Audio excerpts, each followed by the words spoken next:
All right, get ready to plunge into the enthralling realm of English football club ownership. We're going to unearth the captivating history of those who hold the reins of these revered institutions. The figures and entities who have molded the beautiful game. We'll scrutinize their motivations and the impact they've had. Prepare for a chronological odyssey, from unassuming origins to the globalized spectacle we behold today. It's truly remarkable how engrossed we become in the on-field spectacle, the goals, the rivalries. Right. But the narratives unfolding behind the scenes are equally compelling. The individuals and the forces that have shaped football into its present form represent a fascinating amalgamation of ambition, passion, and occasionally controversy. No doubt about that. Let's rewind to the very genesis of English football, a time when clubs were essentially social clubs or Victorian sporting associations. Could you envision Nottingham Forest, the club that clinched 2 European Cups under the legendary Brian Clough, functioning like a neighborhood squash club up until the 1980s? It's mind-boggling. Absolutely. That stark juxtaposition underscores the dramatic metamorphosis the game has undergone. Right. In those nascent days, the notion of a club as a profit-driven enterprise was practically inconceivable. It revolved around community, camaraderie, and the sheer love of the sport. But as football's popularity surged, so did the aspirations of those involved. Take, for instance, the tale of Everton's relocation from Anfield to Goodison Park. It all stemmed from a rent dispute with the chairman, John Holding. Oh, I remember that. He was also the owner of the ground. Precisely. That seemingly trivial disagreement over finances ultimately led to the birth of Liverpool FC. It exemplifies how ostensibly minor events can have seismic repercussions on the footballing landscape. And speaking of impactful events, we can't overlook the actions of Henry Norris and his instrumental role in Arsenal's move to North London back in 1913. Now, Norris was a figure who epitomized both ambition and shrewdness. His relocation of Arsenal not only altered the geographical dynamics of football in London, but also ignited a fierce rivalry with Tottenham Hotspur. Imagine the audacity to propose merging Arsenal with Fulham to create a London super club. Although that vision was ultimately thwarted, his relentless pursuit of Arsenal's relocation and the subsequent controversy resulted in Tottenham's relegation. It fueled a feud that endures to this day. Norris maneuvers underscore how individual ambition, when coupled with a keen understanding of power dynamics, could dramatically alter the trajectory of clubs and the very fabric of the game. But arguably, the most pivotal juncture in the evolution of football ownership arrived in 1981 with a seemingly inconsequential rule change that permitted clubs to compensate directors and expanded dividend limitations. This seemingly technical adjustment had profound ramifications, reframing clubs as potentially lucrative enterprises rather than solely community assets. Suddenly, a new breed of owner emerged, one with an eye for profit and a desire to harness the burgeoning commercial potential of football. Precisely. Figures like Irving Scholar at Tottenham Hotspur embraced this shift, taking the club public in 1983, ushering in a new era of commercialization. I can vividly recall that iconic photograph of Tottenham players sporting bowler hats, clutching copies of the Financial Times. It perfectly encapsulated this transformative landscape. Absolutely, a truly defining moment. And then there's the audacious saga of Robert Maxwell and his attempted merger of Oxford and Reading to forge the Thames Valley Royals. Mercifully for fans of both clubs, his scheme floundered, but it foreshadowed the kind of ambition and business acumen that would become increasingly prevalent in football ownership. Maxwell's ambition, though ultimately unsuccessful, highlighted the growing allure of football as a business venture. It was no longer solely about local pride and sporting triumphs. Yeah. The potential for financial gains was becoming a driving force. And speaking of financial gains, the story of Jack Walker and Blackburn Rovers offers a compelling illustration of how a wealthy owner, driven by passion and resources, could propel a club to unimaginable heights. Walker, a local businessman with a deep affection for Blackburn, poured substantial funds into the club, even covering the wages of Ozzy Ardiols when they were languishing in the second division. Wow. His investment, coupled with the managerial brilliance of Kenny Dalglish, transformed Blackburn into a formidable force. A remarkable transformation. They ascended through the ranks, shattered transfer records to acquire Alan Shearer, and achieved the ultimate prize, The Premier League title in 1919-495. an extraordinary feat. Walker's success heralded a new era where individual wealth could reshape the competitive landscape and challenge the established powerhouses of English football. Absolutely. It was a testament to the power of investment, a harbinger of things to come. Indeed. But this influx of wealth, particularly from nation-states, would soon ignite intense debate and scrutiny. Clubs like Manchester City and Newcastle United have witnessed a dramatic surge in financial power and global recognition under the ownership of Abu Dhabi's City Football Group and Saudi Arabia's Public Investment Fund, respectively. This influx of capital has undeniably transformed these clubs, enabling them to attract world-class talent and compete at the highest echelons. However, it has also raised ethical questions about the motivations underpinning such investments. This is where the concept of sports washing enters the fray. Critics contend that these states leverage the global appeal of football to enhance their international image and deflect attention from their human rights records. It's a multifaceted issue with far-reaching implications for the sport and its stakeholders. Absolutely. The case of Nasser Al-Khelaifi and Paris Saint-Germain offers a particularly insightful lens through which to examine this phenomenon. Al-Khelaifi, chairman of Qatar Sports Investments, has striven to position himself as a legitimate football figure, guiding PSG to unprecedented success on the European stage. Oh, without a doubt. They've assembled a star-studded squad boasting players like Zlatan Ibrahimovic, Neymar, and Lionel Messi. They've invested heavily in infrastructure with a state-of-the-art training ground. And Al-Khelaifi has ascended within the ranks of UEFA, becoming chairman of the European Club Association.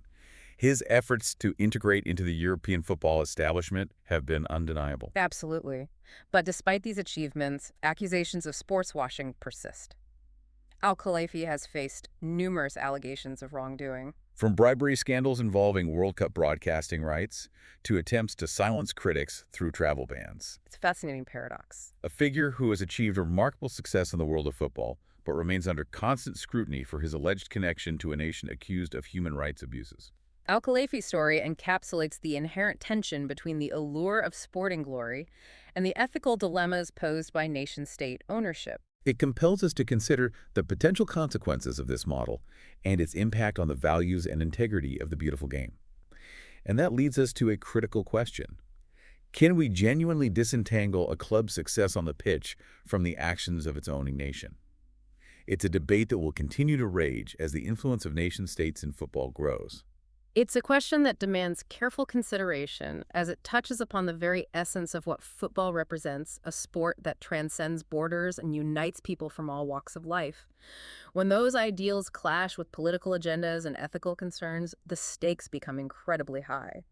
Amidst this deluge of global capital and the ethical quandaries it presents, let's turn our attention to an alternative model: fan ownership. Oh, fascinating. It's a concept rooted in community spirit, driven by the unwavering passion of those who truly live and breathe their clubs. But can supporter-owned clubs genuinely flourish in an environment increasingly dominated by financial behemoths? Our exploration reveals both heartwarming success stories and cautionary tales that illuminate the complexities of this approach. Absolutely. Exeter City's journey epitomizes the unwavering dedication of fans. Imagine a club teetering on the precipice of collapse, Burdened by debt. facing a bleak future. In 2003, the Exeter City Supporters Trust seized control. Rescuing the club from oblivion. They literally changed the locks on the stadium doors to prevent asset stripping by the previous owners who were embroiled in legal troubles. Their collective action saved Exeter City. They rallied support, amassed funds, and embarked on an incredible path to recovery. And what a remarkable resurgence it's been. From those precarious early days, they achieved financial stability, earned promotion, and even constructed a new training ground. It's a beacon of hope. It demonstrates that fan ownership can indeed be a viable and successful model. It's a truly inspiring story, but as we've discovered, not all journeys are devoid of turbulence. Right. The experience of Portsmouth, another club that sought solace in fan ownership after financial turmoil, reveals the inherent challenges of this approach. While Portsmouth's supporters successfully steered the club through administration, Their ownership ultimately yielded to Michael Eisner's Tornante Company in 2017. Eisner, the former CEO of Disney, pledged to restore the club to its former glory, drawing comparisons to the rise of pop sensations like Justin Timberlake. An unusual analogy, to say the least. While Eisner's leadership brought stability, some fans remain apprehensive about external investors and their potential influence. Of course. It's a delicate balancing act, preserving the club's community spirit while striving for success in a fiercely competitive environment. And that tension is perfectly exemplified by the case of Lewes FC, a club deeply entrenched in the principles of fan ownership. They faced a monumental decision in 2023 when presented with an investment opportunity from Mercury 13. a group specifically focused on women's football. This wasn't simply about financial gain, it was about safeguarding their identity. The proposal would have granted Mercury 13 majority control of the women's team. While the men's team and the overall club structure remained under fan ownership. It sparked intense debate among supporters, weighing the potential benefits against the risks of outside investment. Ultimately, after much deliberation, they made a bold choice to decline the offer, A powerful statement. reaffirming their commitment to the fan-owned model. Prioritizing their community ethos over the allure of accelerated growth. These contrasting stories demonstrate the diverse landscape of fan ownership in English football. And raise a recurring question. Can this model truly compete at the highest echelons of the game? Clubs like FC United of Manchester and Wrexham provide valuable insights. FC United, born out of fan disillusionment with the Glazer family's takeover of Manchester United, forged their own path, Ascending through the non-league pyramid with a fiercely independent spirit. building a devoted fan base and strong community presence. Their success proves that football can flourish beyond the glitz and glamour of the Premier League. However, their journey also reveals inherent limitations. Despite their achievements, they've encountered obstacles in breaking into the professional leagues, highlighting the financial hurdles that fan-owned clubs often face. And then there's Wrexham. A club once teetering on the brink of collapse. Rescued by its supporters' trust. Their recent resurgence under the ownership of Hollywood actors Ryan Reynolds and Rob McElhenney has captivated global attention. Absolutely. Their investment, amplified by the success of the documentary Welcome to Wrexham, Revitalized the club and the town. back-to-back promotions. Shattered attendance records. Sponsorships from global brands like TikTok and United Airlines. Marked their transformation. It's an incredible turnaround. Wrexham's newfound financial clout, fueled by celebrity backing, has created an uneven playing field within their league, prompting concerns about its impact on other clubs. And the sustainability of fan ownership in a landscape increasingly defined by financial disparity. This brings us to a relatively recent phenomenon that's rapidly reshaping the football landscape: multi-club ownership.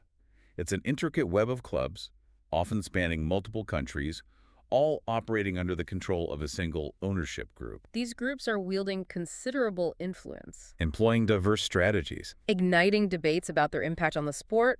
Let's examine a few prominent examples from our research. Let's start with the City Football Group, the behemoth, spearheaded by Manchester City. CFG, It's a hierarchical structure, with Manchester City at its apex, commanding vast resources. attracting top talent.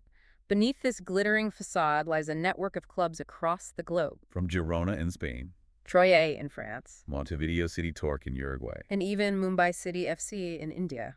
Critics argue that these smaller clubs within CFG often serve as feeder clubs for Manchester City. Potentially sacrificing their own ambitions and losing their distinct local identities. The success of Girona, who defied expectations and achieved remarkable heights in La Liga, Is often juxtaposed with the struggles of Troyes.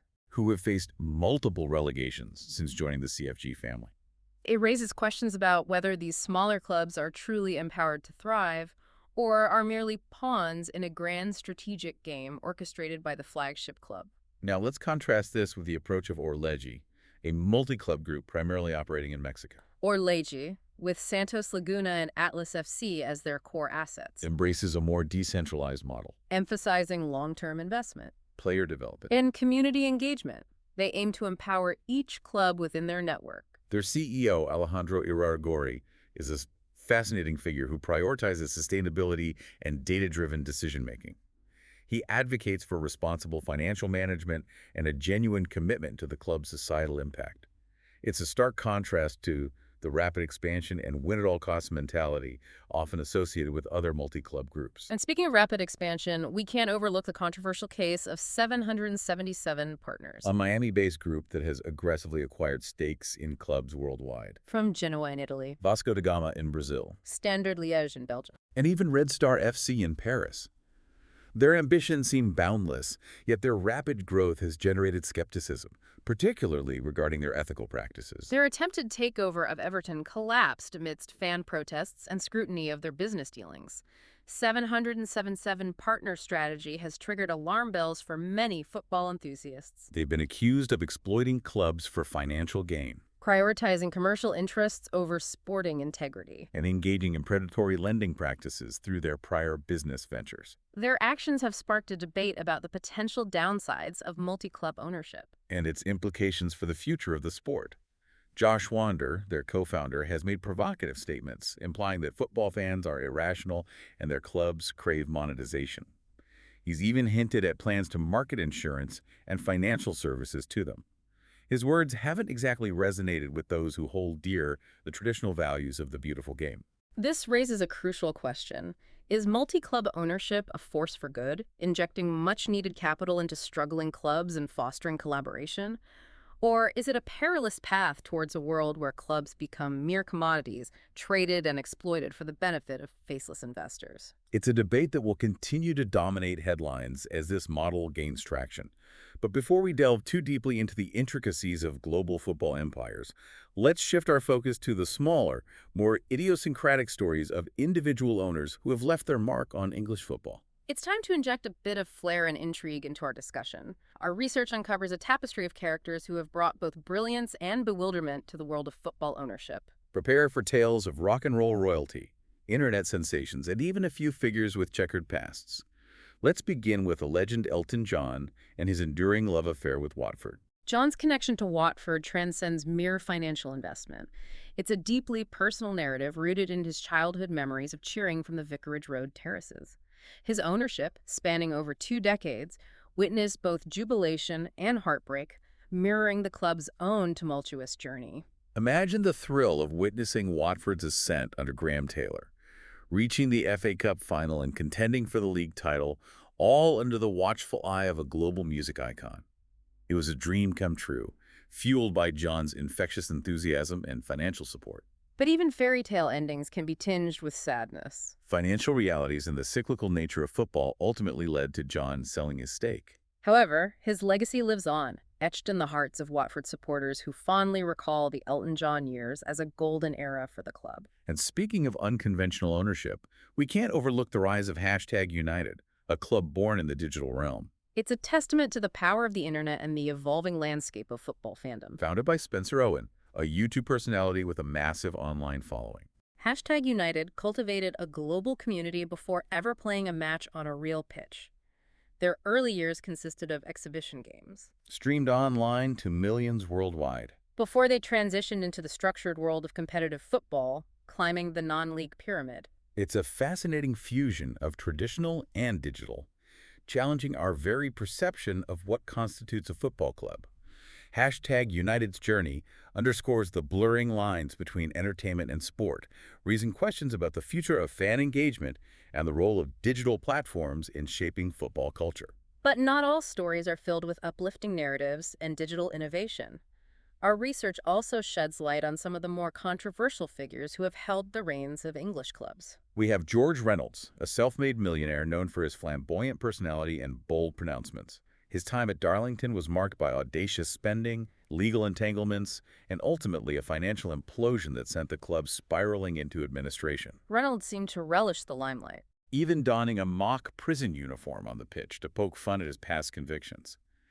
However, his unconventional approach proved unsustainable, leaving behind disillusioned supporters and a club struggling to regain its footing.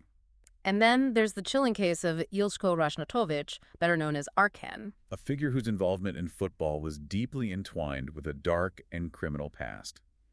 This is where our exploration takes a decidedly sinister turn. Arkan, a Serbian warlord accused of war crimes and atrocities, exerted his influence over FK Obilic in the late 1990s.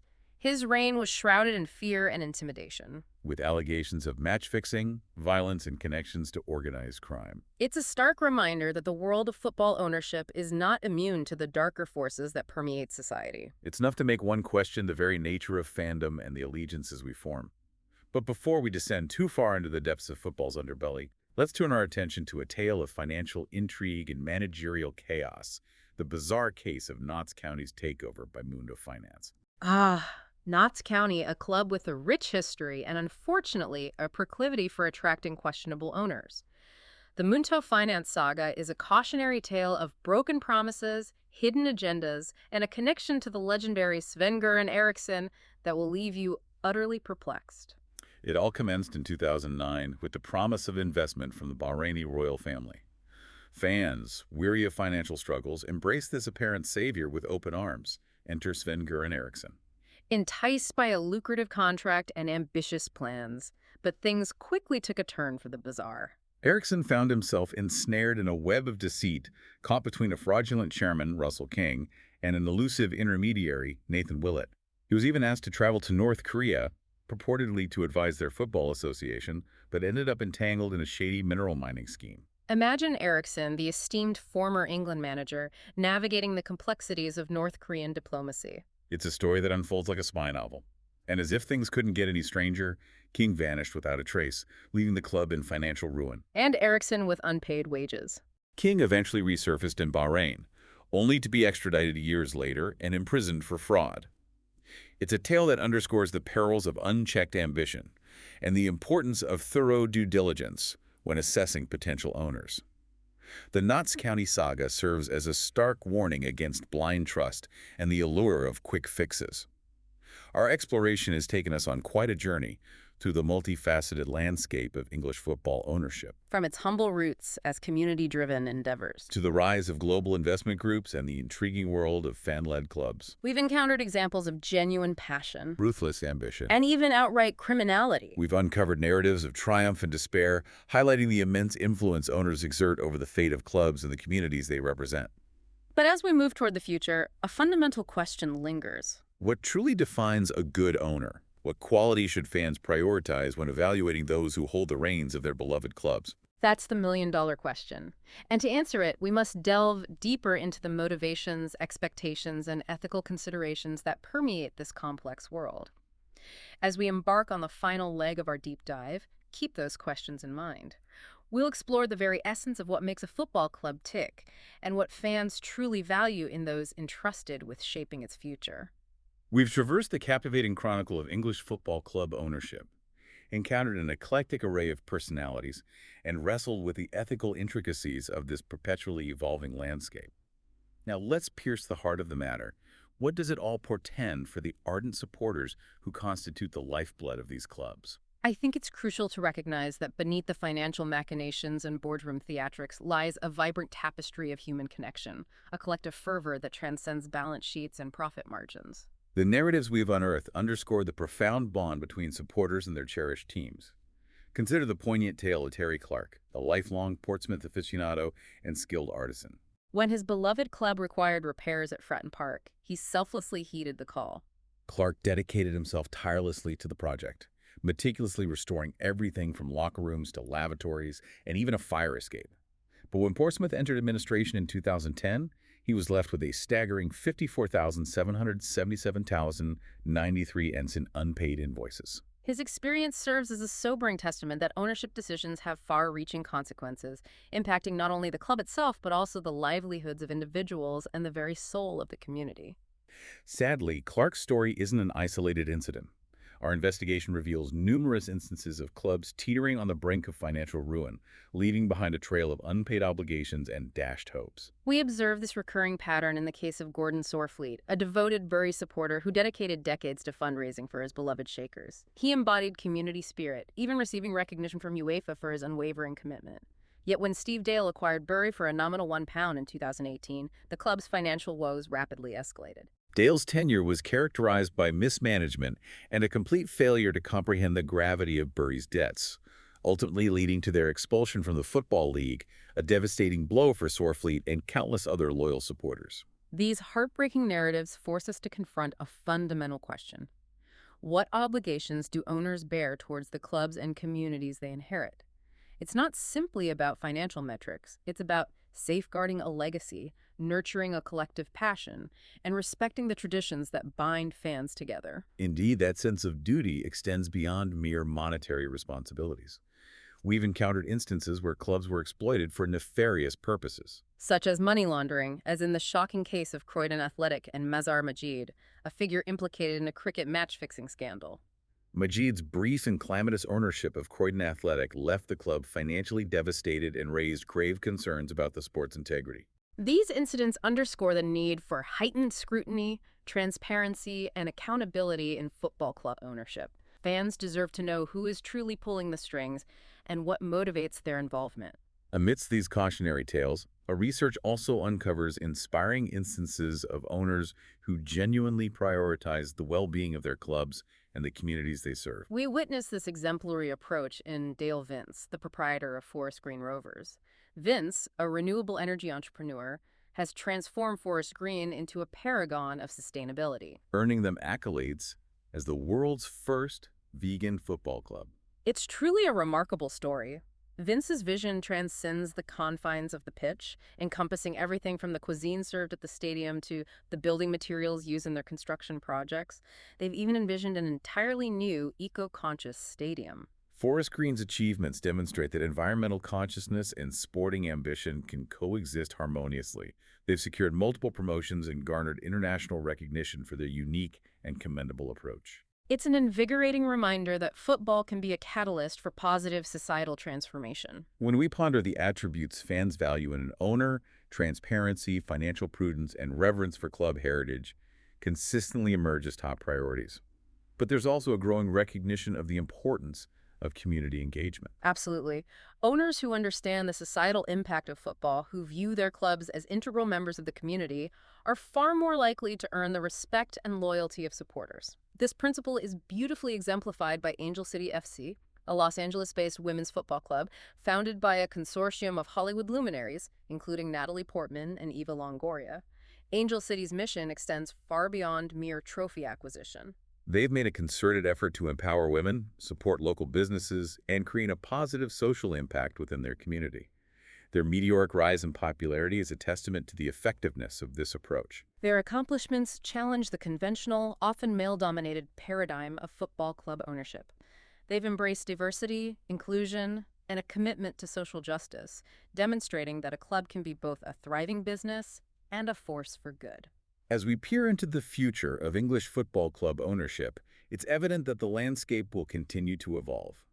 The Premier League's financial ascendancy shows no signs of abating, attracting investors from every corner of the globe. But the implementation of new regulations, such as profit and sustainability rules, and the establishment of an independent regulator might curb some of the excesses we've witnessed. The role of this newly established regulator will be fascinating to observe. They will be tasked with ensuring financial stability, fostering sound governance, and even safeguarding club heritage. It represents a significant step towards a more responsible and sustainable approach to ownership. And let's not forget the tremendous growth potential of women's football. Clubs like Angel City and the increasing interest from investors like Mercury 13 signal a shift in the power dynamics. Women's football offers not only a compelling athletic spectacle, but also a unique opportunity for positive social impact and commercial prosperity. As we conclude our immersive exploration of English football club ownership, it's crucial to remember that the future of this beloved sport rests not solely in the hands of wealthy investors or regulatory bodies, but also in the collective agency of fans. Precisely. Supporters have a voice, a fervent passion, and a responsibility to hold owners accountable, to demand transparency, and to champion the values that make this sport so extraordinary.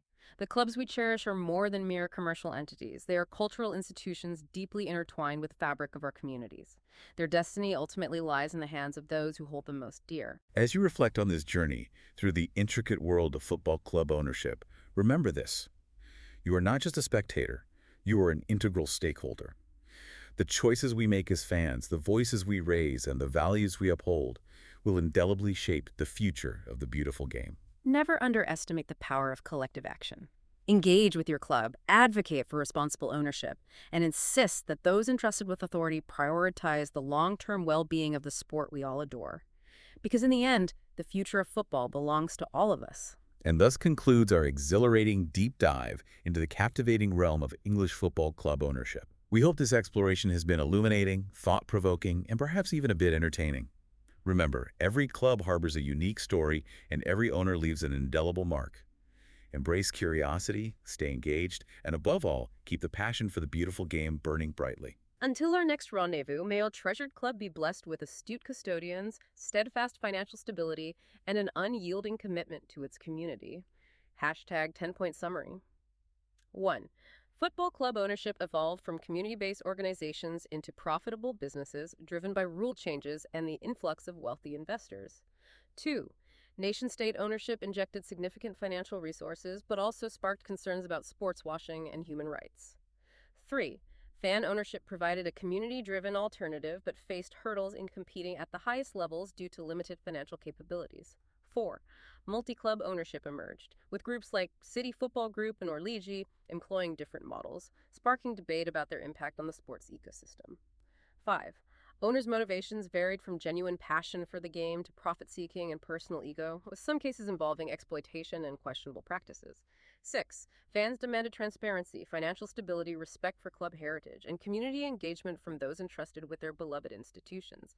7. Exemplary owners like Dale Vince at Forest Green Rovers showcased that environmental sustainability and sporting success could go hand in hand. 8.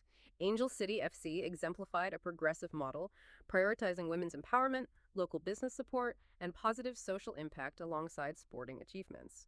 9. The Premier League's financial dominance attracted global investment, but new regulations like profit and sustainability rules and an independent regulator aimed to curb excesses and promote responsible ownership. 10. Women's football presented a compelling opportunity for growth, positive social impact, and commercial viability, attracting new investors and reshaping the football landscape.